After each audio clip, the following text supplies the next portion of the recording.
Assalamu alaikum. J'aimerais dans cette vidéo vous parler d'un sujet grandiose en vous racontant une histoire sublime qui contient une sagesse extraordinaire. Alors, le sujet grandiose, c'est la question de la sincérité et de l'intention. Et l'histoire sublime, c'est l'histoire de Abu Nasr, le pêcheur. Abu Nasr est un pêcheur qui vit en Égypte.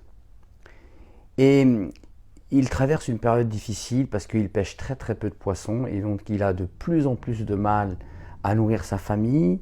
Il sort en mer, il rentre avec peu de poissons, donc il est fatigué, il est exténué et il voit que sa famille, sa femme, ses enfants en fait traversent une période difficile, une période de disette et donc il est à bout. Il est vraiment à bout au point que lorsqu'il va à la prière, pour prier, il y a sa prière obligatoire, l'imam de la mosquée, qui est un homme pieux, remarque sur le visage de Abu Nasr, qui est plutôt un homme assez rigolo, assez gentil, etc. Il remarque sur son visage que ça ne va pas trop. Et donc il lui dit, que t'arrive-t-il mon cher Abu Nasr? Tu as l'air soucieux, tu as l'air triste.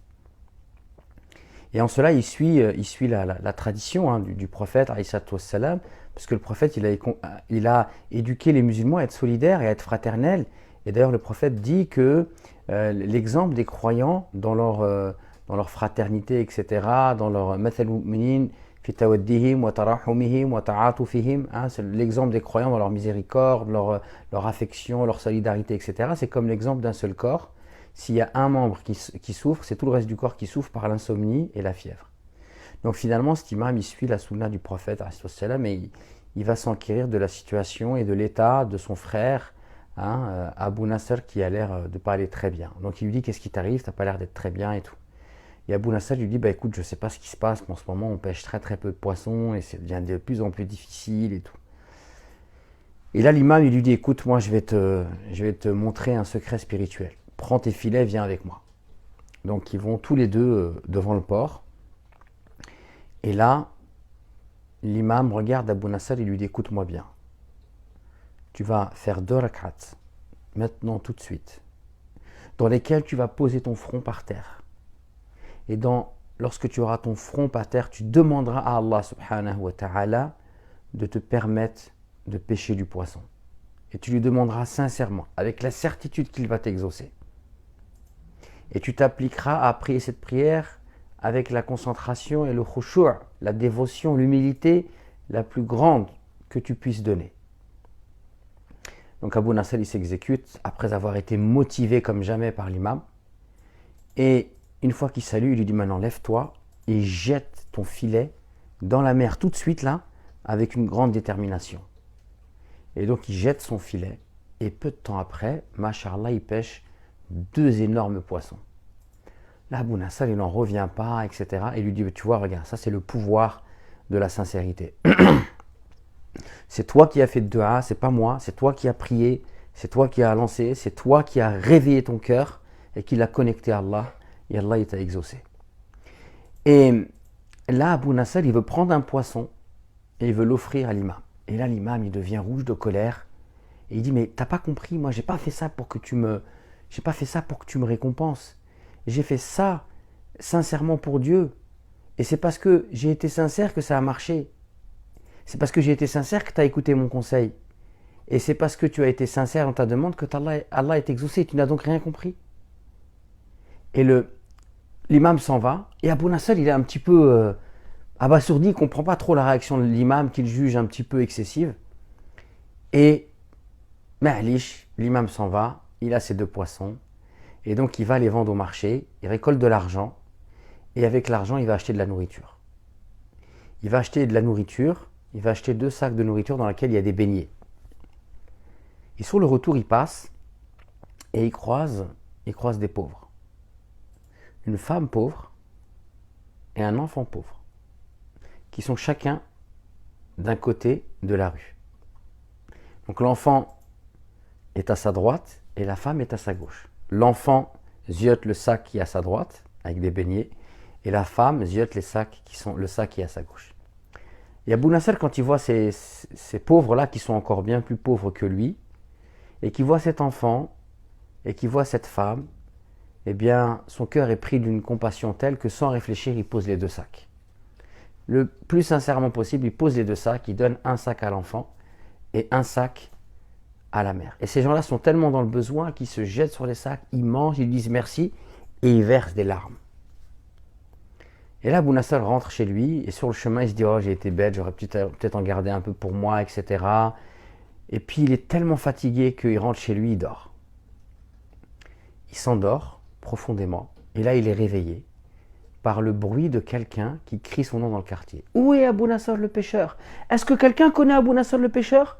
Où est Abou Nasser le pêcheur ?» Et sa femme vient le réveiller.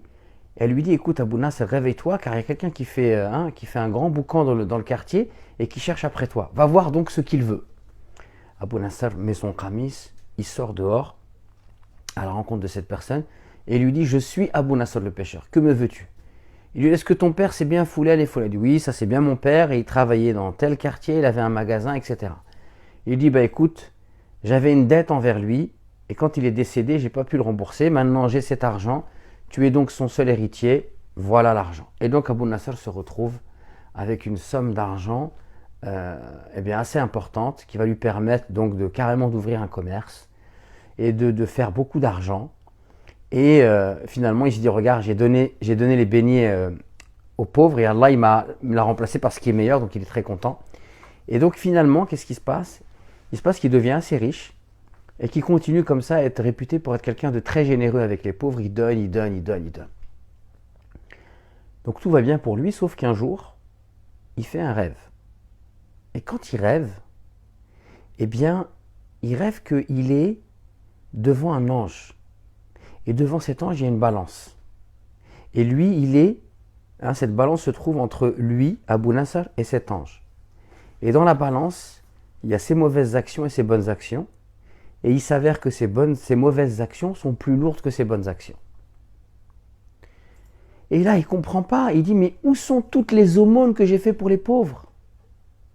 Et en fait, on lui explique, on lui dit, regarde, on les pose sur la balance. Et en fait, à chaque fois qu'il donnait de l'argent, il y avait toujours un peu d'ostentation. Il y avait toujours un petit peu de satisfaction du fait que l'on dise qu'il soit généreux. Il était content qu'on dise de lui qu'avant il était pauvre et que depuis qu'il est devenu riche, il n'a pas oublié les pauvres, il donne. Donc il en tirait une certaine vanité. Et cette vanité-là faisait qu'à chaque fois qu'on posait les nombreuses aumônes qu'il a fait, elles ne pesaient rien sur la balance. C'est dans son rêve. Et là, il est embêté. Et il y a une voix qui dit, est-ce que cet homme a encore des bonnes actions? Et là, il y a un ange qui vient qui dit oui. Et on ramène le premier sac de beignets. Et donc, on prend un sac de beignets sur tous ses péchés, et là, on voit que la balance bouge.